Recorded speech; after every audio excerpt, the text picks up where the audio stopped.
Yeah, so let me start by introducing myself. So myself, Jobin, and I started using Postgres as a user in late 90s.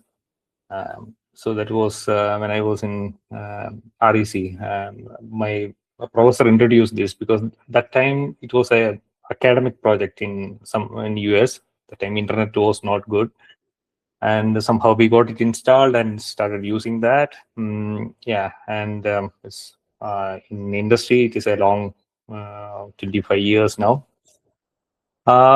Yeah, so earlier days the Postgres was not this popular. Even almost no one thought it will catch up like this. Whenever I used to talk to someone I like Postgres. I use Postgres. People won't be able to understand even what is it. Say people ask post what post. So that was the situation. Even when it was 8.3, there was a lot of changes. And I want to get some company to celebrate that, but there was no one around. But I like this meetup because I see so many people excited about Postgres. And thank you for inviting me here for this meetup. I love to see you all. The how the community is growing. That's wonderful. This is nowhere in my imagination. The Postgres and community growing like this. Thank you. Yeah, and today's topic, the PostgreSQL indexing, some common pitfalls and misconceptions. And all my presentations are available in my GitHub. So need not take any screenshot. You can always visit there. Yeah, if some of my presentations are missing there, just notify me. I'll be definitely uploading it there. But this presentation is already there. Okay, so why this topic is important? Because after all, we are human beings. We are not. Yeah, Hari says, please start the GitHub. Yeah, thank you, Hari. Yeah, so after all, we are human beings, and we have some certain limitations. We are not a complete AI system. Because when we look at certain things, we work on certain things, we start ignoring rest of the world. That's why even police says don't use phones while driving. So we won't be able to drive and talk to someone with 100% attention. Somewhere we'll be losing our attention and we make accident. That's how human brain has very limited multitasking capability, and this affects when we try to optimize and tune the system.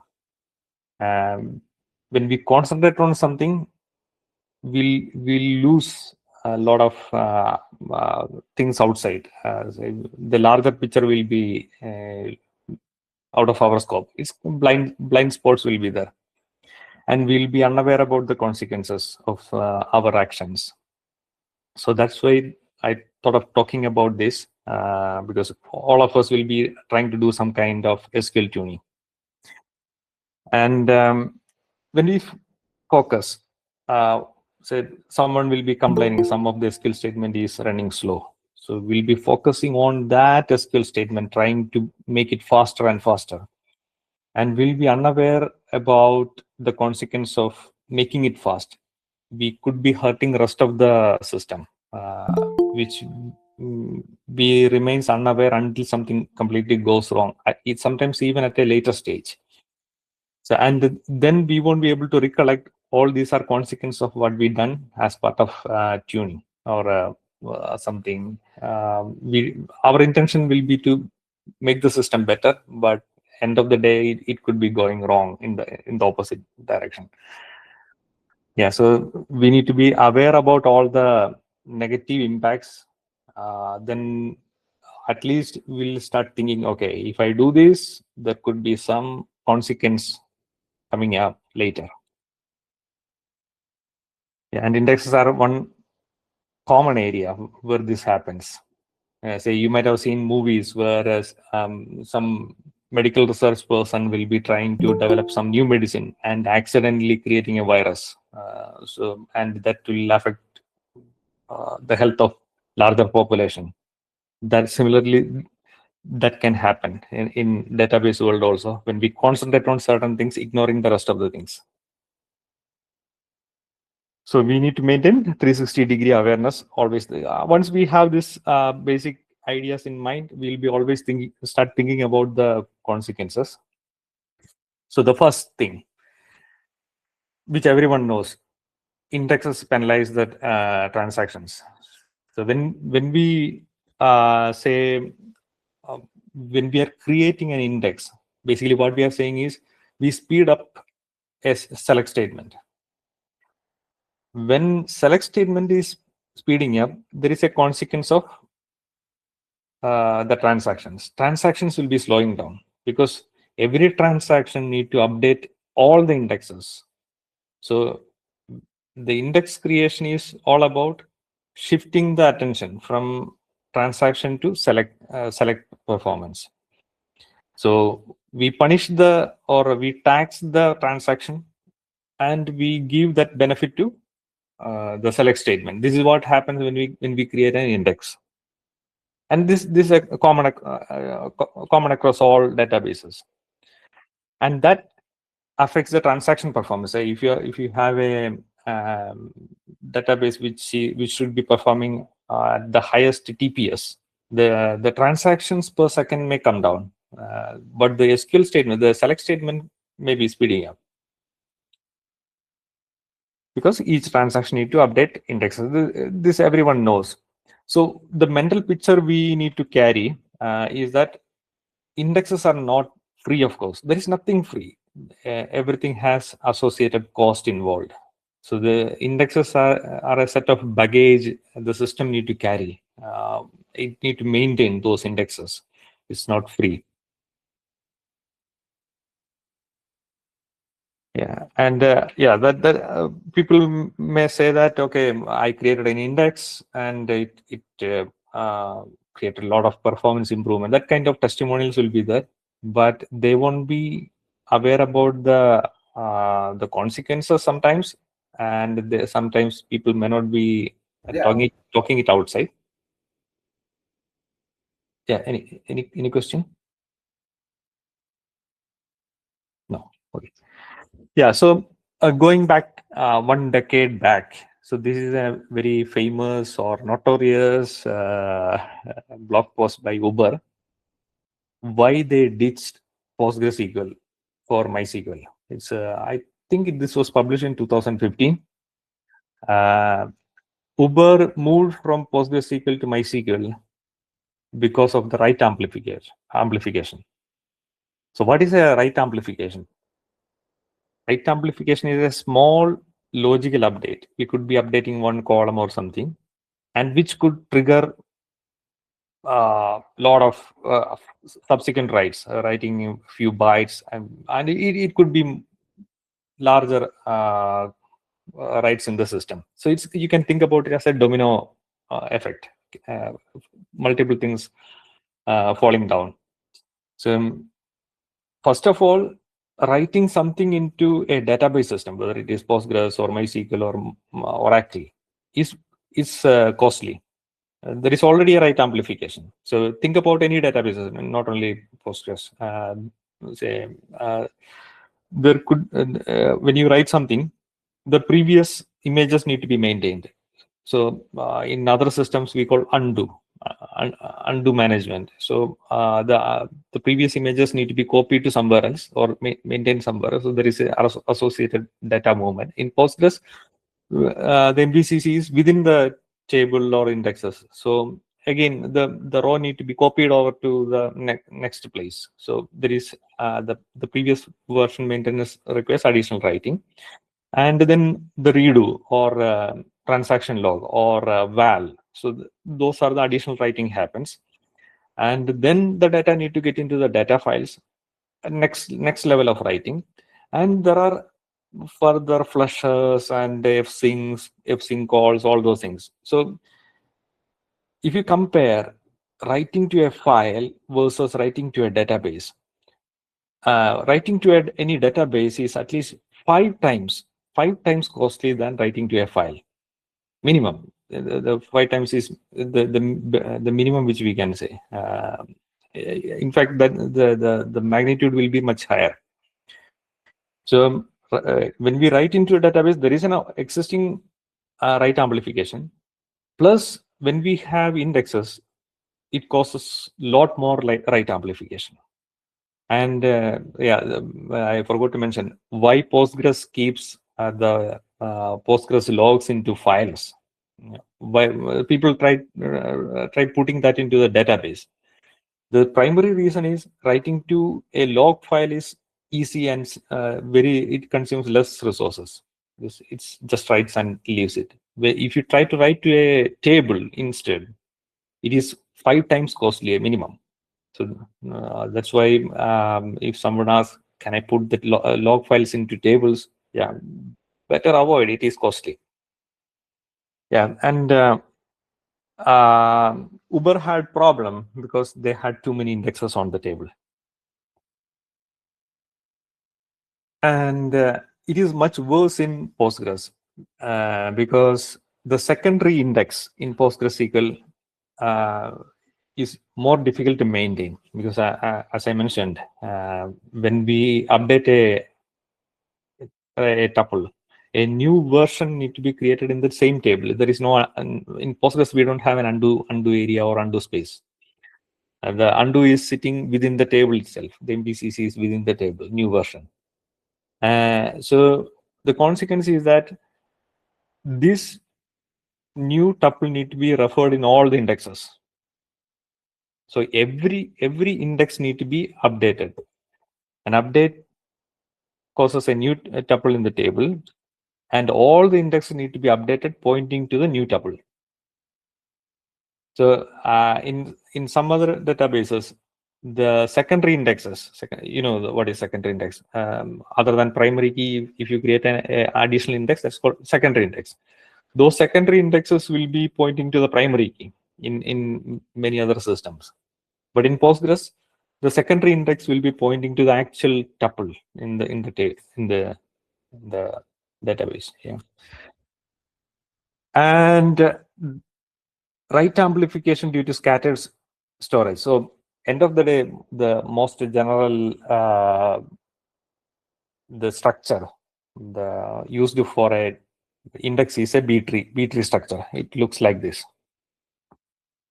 And the problem with this B tree structure is the data goes in multiple blocks here and there.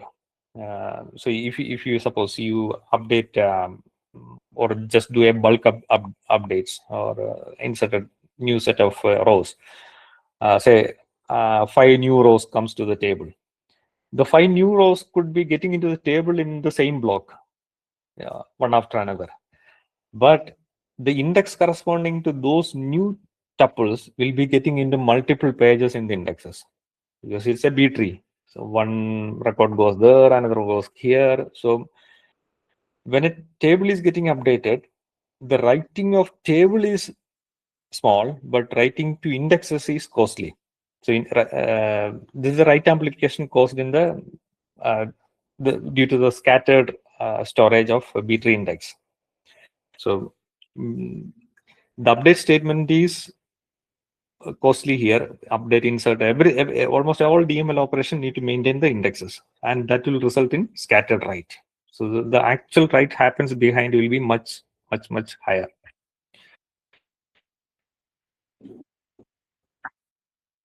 And another problem is write amplification due to page size. As I mentioned, say if you are inserting 5 records in a table, all the 5 records goes to could be going to the pretty much same page in the table, but we could be updating a small portion of one page of an index, like say the red dot here. and red dot here, red dot here, red dot here. So we could be updating only few bytes here and there in the pages. But the problem is the in Postgres the block size is 8 kilobytes. So one block is 8 kilobytes, and we can write only 8 kilobytes in terms of 8 kilobytes. Even if you are updating a couple of bytes in a page, we need to write the entire page. So if you go and dirty lot of pages across the system, so all those pages need to be written back. So that results in further write amplification.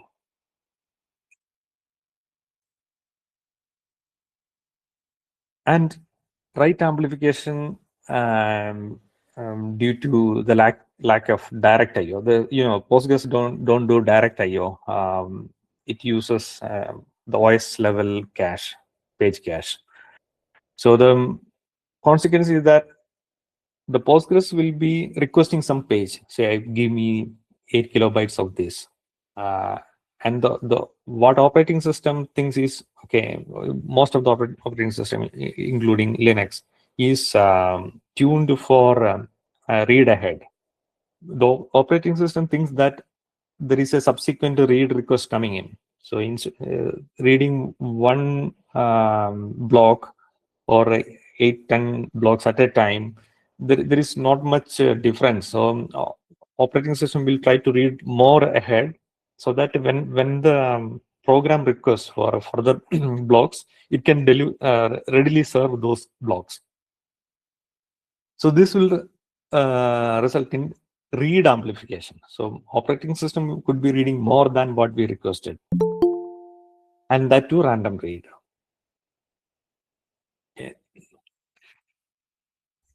And when this random read happens, or when we need to maintain a B-tree structure in the memory, it requires more RAM. So indexes consumes more RAM in the system.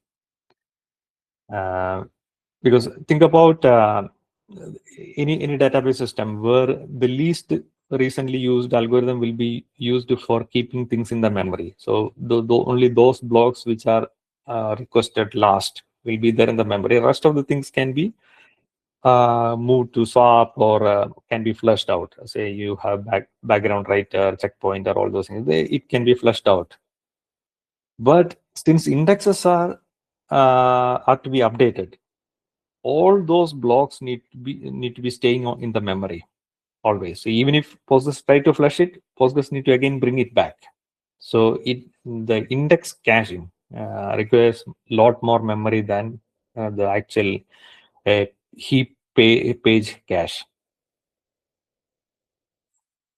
And these are indications of the poor cache in the system. So we'll start seeing a lot of data file read. So personally, I use something called PgGather. You can check my GitHub repo. That's a project where I'm dumping my all the scripts, and so I am basically create a tool. The idea is, if at all someone comes with a problem, I should be able to say what's going wrong in seconds. So it's basically all the scripts are automated and capture the data and analyze the data and give us what's going wrong.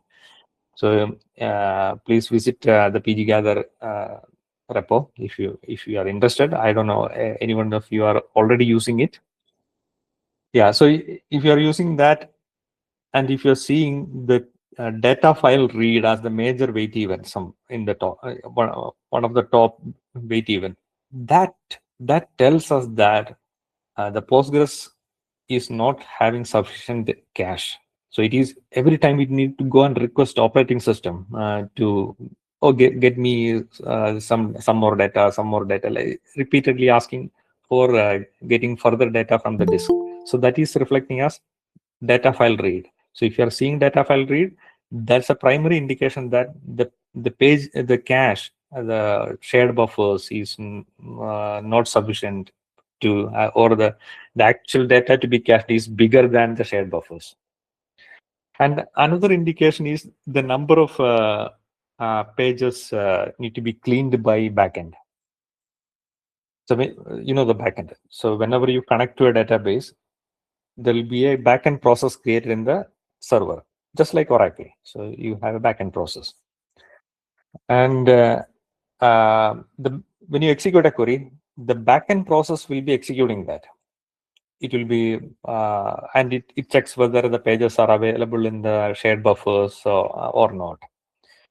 And if the pages are not available there, so the backend process need to request the OS to get some more pages of the required pages for index scan or whatever. And when such request happens, the OS hands out a lot of new pages, new or blocks to cache.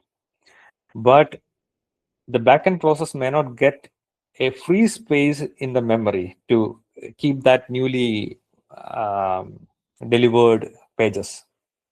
So what each backend process need to do is it need to go and figure out whether any old dirty pages are there in the shared buffers which can be evicted. So so what happens is the backend of your connection need to do a lot of cleanup work before it actually start executing the query. It causes performance degradation. So you'll see, okay, the query is taking more time because the time spent on flushing out all the dirty buffers. So this is a case from a real production system. So 66% of dirty pages are flushed by the connection backends, which is very bad. So we shouldn't sacrifice the performance like that. We have other people like a checkpointer or BG writer. They are supposed to do that work.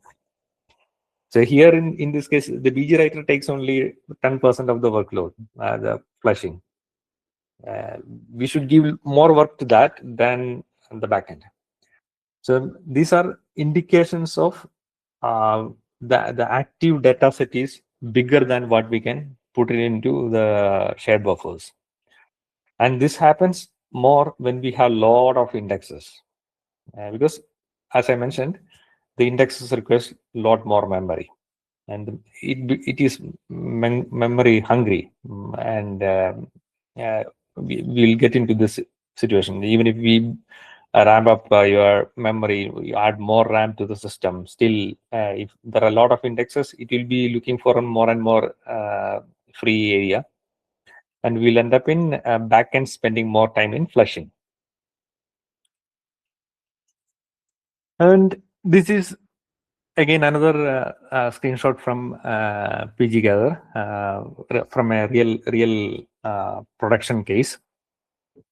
And here we can see, even though indexes are not used, the pages are fetched from disk to memory. So these are fetch requests. So even though indexes are not used, the pages need to be fetched from the disk to memory because those indexes need to be updated by transactions. So unused indexes also need to be fetched from the disk, and it occupies memory, and it causes IO. And please look into these numbers, because if you see big numbers like this, your system performance is already degraded without any benefit. So these are unused indexes. Unused indexes are causing a lot of IO and memory usage. Even unused index need to be read into the memory for update. Unused index also need to be updated by every DML. And unused indexes consumes memory. So these are the takeaway from what you can do generally is collect this kind of data and start analyzing how the system is spending its resources like memory, CPU, and all, where it is getting wasted. Once we eliminate all the wastage, end of the day, you are going to get a much performance system.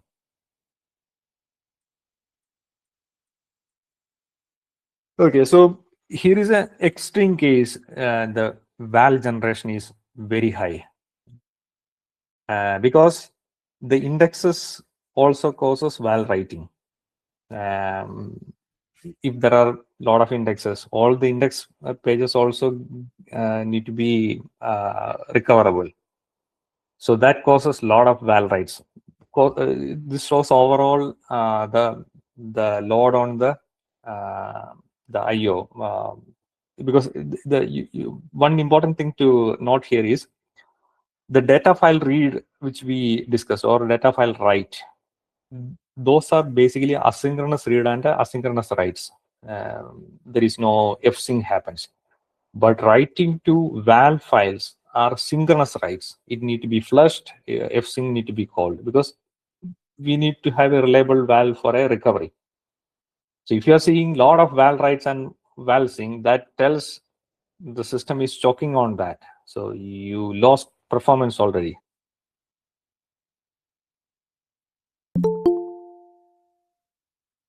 Yeah, and yeah, a system cannot acknowledge a commit unless it is returned to the val. So if the system is spending a lot of time on the val write and val sync, that means your TPS is already degraded. You have, so it's a direct effect on TPS. And amplification of val write because of full page writes. I think you know this already. What is full page writes? The For those who are not aware about what's happening, the Postgres has a block size of 8 kilobytes, and the operating system may have a fraction of that, say 4 kilobytes or even smaller than that. It depends on the kernel, say Linux or different operating system may have different internal block size. So when Postgres writes 8 kilobyte, it assumes that it is atomic. The 8 kilobytes is going as such. But what happens is operating system will be splitting that into smaller chunks and writing it. And if there is a power outage, a portion of that 8 kilobytes will be written, and rest of the 8 kilobytes will be lost.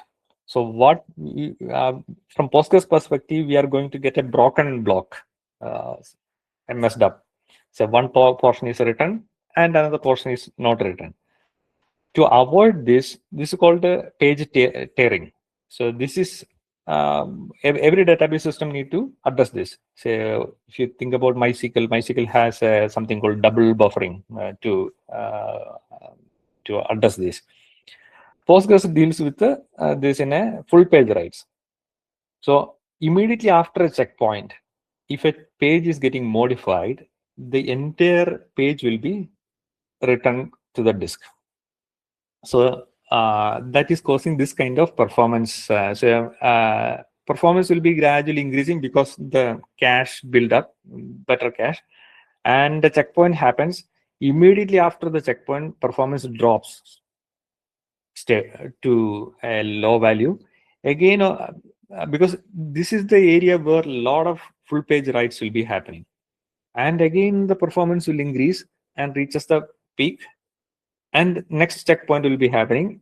Doom, crashes down. So overall, we'll be seeing this sawtooth pattern in the system. So this is because of full page writes. So it depends on how many pages you are modifying in the system.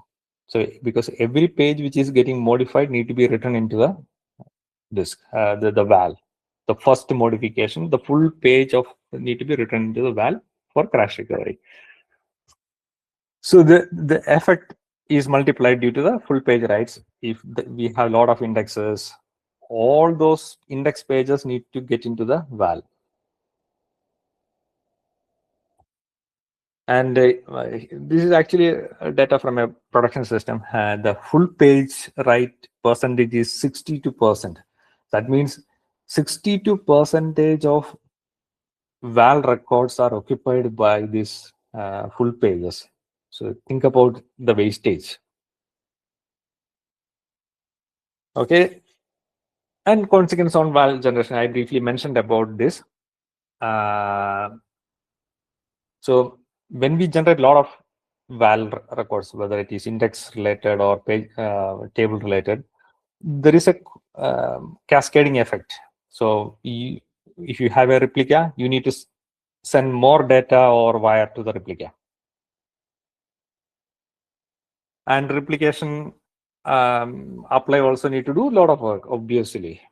And you will have bigger backups, a lot of storage consumption, and val archiving may not be able to catch up with the val generation, because you end of the day you could be generating more vals. And index bloating and auto vacuum. Index bloating is very common, and people may remain unaware about that. Recently there was a good blog post in the community about that. And gradually index become inefficient. The consequence is that what I find that people may complain that, oh, today onwards SQL is performing very bad, because the system reached the critical threshold. So what we call performance cliff. That's what people say. It reached the end point. So the gradual degradation will then end up in a performance cliff. After that, sudden performance degradations are expected.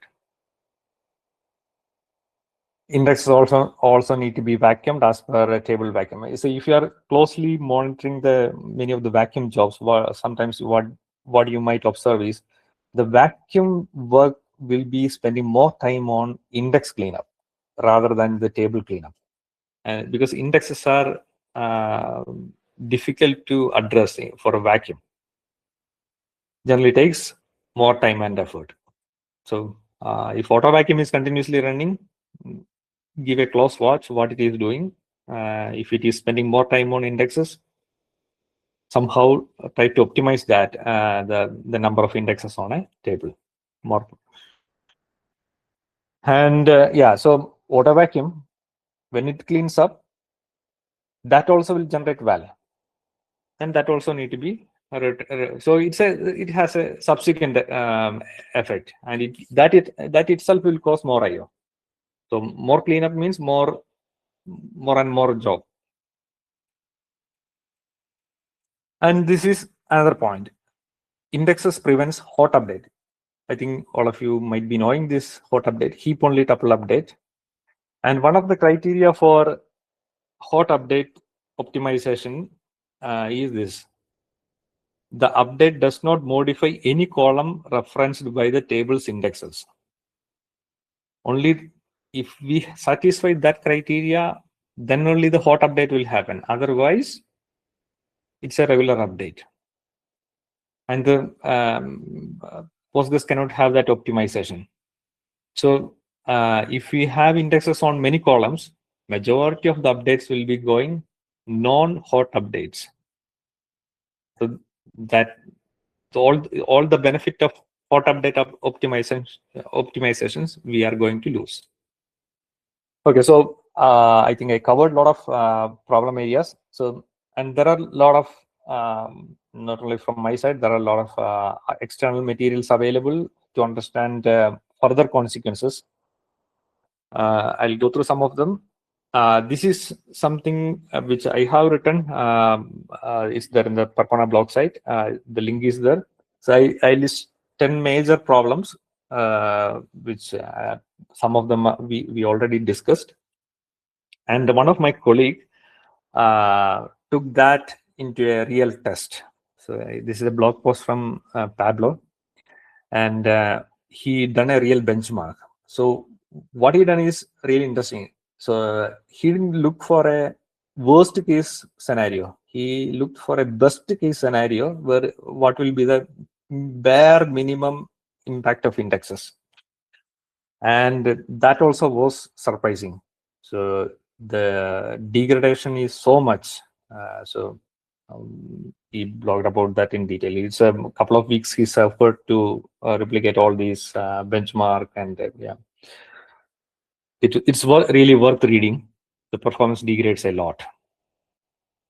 And in the internet, people keep blogging about the damage it caused, how large indexes corrupt Postgres execution plans, and yeah, here is another interesting blog by someone in Boring SQL. The vacuum on indexes is basically a big lie. Yeah, see, it's very interesting because the stats itself will tell you wrong information because it counts only the leaf nodes and says that the leaf nodes are occupied 80% or 90%, and it ignores all the the blocks above that in the tree. So the vacuum won't be doing a real justification for say, indexes. And this is another interesting blog post uh, regarding the planner and statistics. So when we have indexes also need to have statistics updated. Then only it can be used for planning. So the when we have a lot of indexes means we have a lot of statistics to analyze. That means your query could be slowing down on the planning side because all these stats may not be there in the disk, may not be there in the memory. It need to be fetched from the disk if you have a lot of indexes. And analyzing that also may take time. And let me share some. This is an important thing which you should see. Okay, here is a explain plan, which part of that blog post. And what you can see here is the SQL planning time is very high. This is discussed in the Postgres community. SQL, the time it took for planning is very high than actually executing it. Why it took so much of time for planning is because of lot of objects and lot of statistics around. Okay. And what we can do? Create awareness yourself and use index only when there is no other way to meet the query performance expectation. Say there are DBS doing like say they blindly take a top 10 SQL statement or then they start adding indexes or trying to tune that. Please don't do that unless there is a business value. Say if business is suspected, application is suspected, a better performance from a SQL, and you don't see a other way to have a better performance than index, then consider adding index. Otherwise, please don't. Even a large set of SQL statements we can rewrite and have a good performance than just adding indexes. And always keep these negative consequences in mind when you are dealing with SQL tuning and adding indexes. And avoid copying indexes from other systems. This is another mistake which I commonly see. Oracle or a SQL Server, people just copy the DDL as it is to the Postgres. Please don't do. Please evaluate because the performance characteristics of Postgres is different. And use tools, scripts to identify effectiveness of indexes. So the PgVizag which I mentioned, and unused indexes are the first to be removed from the system, and we need to be very cautious about unused indexes. Please remove it from the system because that could cause a lot of damage than any benefit without giving us any benefit. And periodically review and evaluate the usage and performance.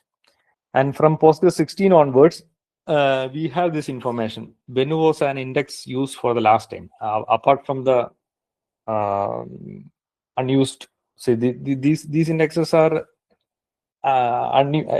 unused. It was never used in the history. But there is an index which used long back. So the index was useful some time back. It is not useful now.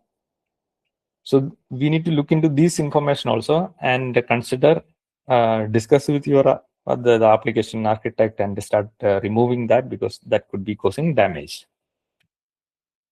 That's all from my end. Thank you for.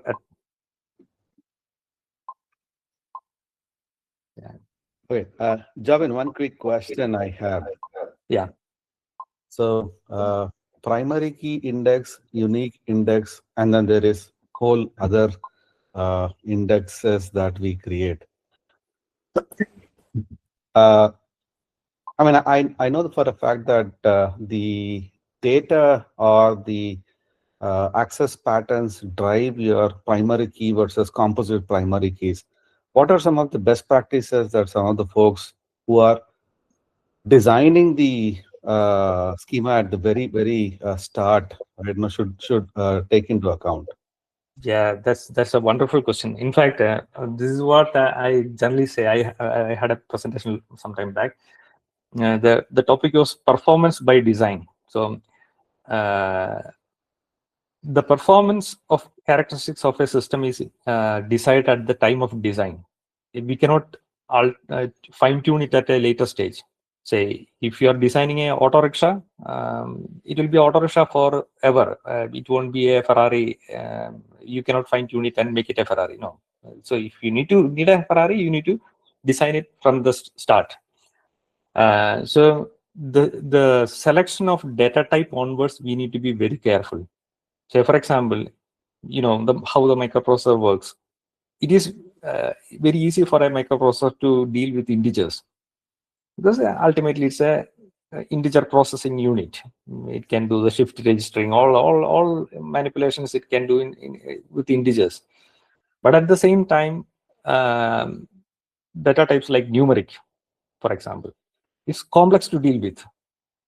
So one of the common mistake which I see, especially people moving from Oracle to Postgres and all, they tend to use numeric a lot without understanding the hidden problem there. So like if I quote Jim Lodzinski's words, the single data type selection of indexes versus numeric can cause up to 40% degradation straight away degradation. So table design is super important, and access pattern, as you mentioned, everything need to be considered as part of the design. And once design is fixed, then altering the performance characteristics is a very difficult task. We may not get much of benefit after that. Yes, that's a very important point. Yes.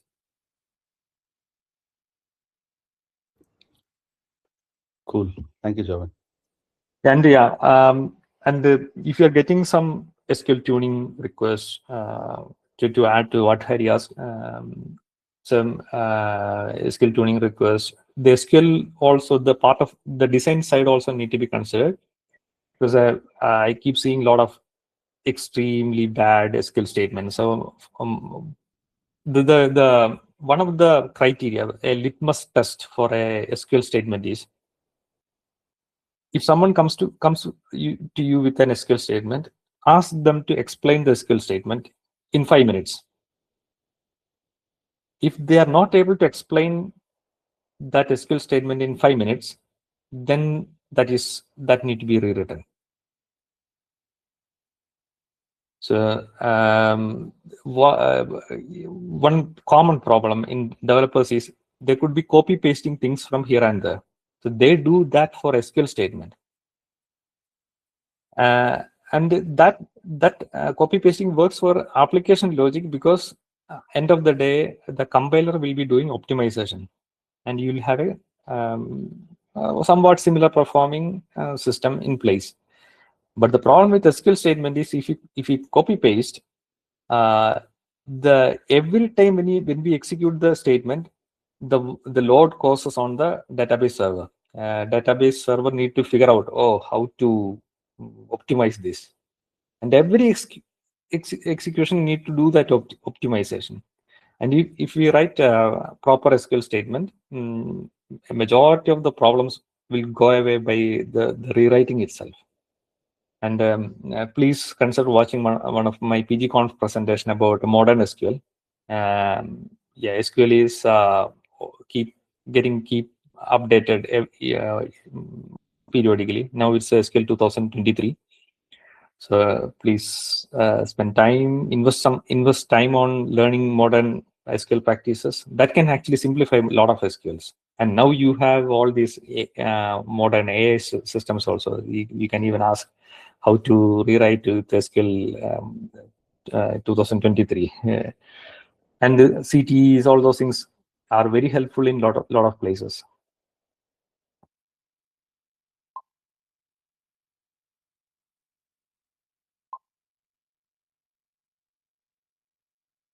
Yeah, any further questions?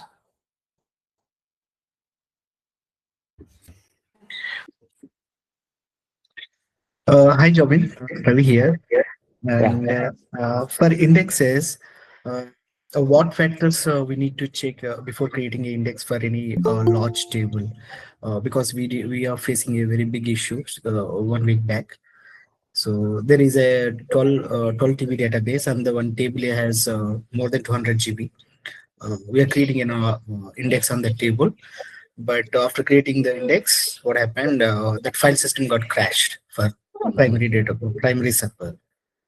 So Yeah. just So when generally when I hear about big databases, what comes to my mind is the lack of proper data retention policies. Say in a OLTP system, generally we don't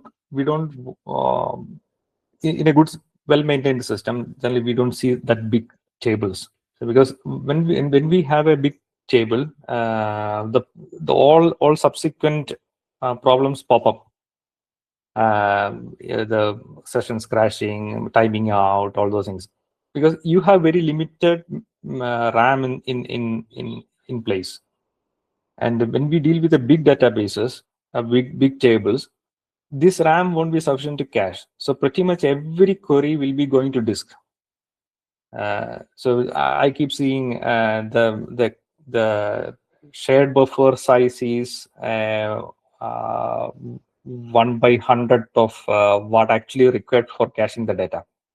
The active data set, the data set which is frequently queried, should ideally somewhat fit into the RAM. Otherwise, think about first is implement data retention policies. Data retention policies is important from multiple angles.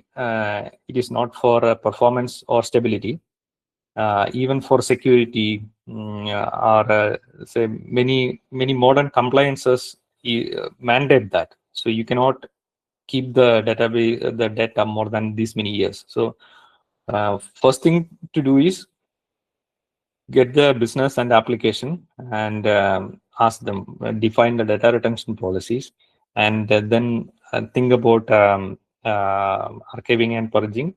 Then, based on the retention policies, try partitioning the table. So, which you cannot do from DBA side alone. The partitioning a table is actually a design change. You need to involve the architect and say, I'm not comfortable to see a table more than 5 GB because any table beyond 5 GB need to be partitioned. So consider partitioning the table. Then if you create indexes will be on the only on the partition scope. So the index sizes will be coming small, and the entire system you'll see the overall benefit of a well-maintained system after that. Yeah, but it's a more involved work than a technical magic which we can do. okay. Thank you, Jobin. Yeah, welcome.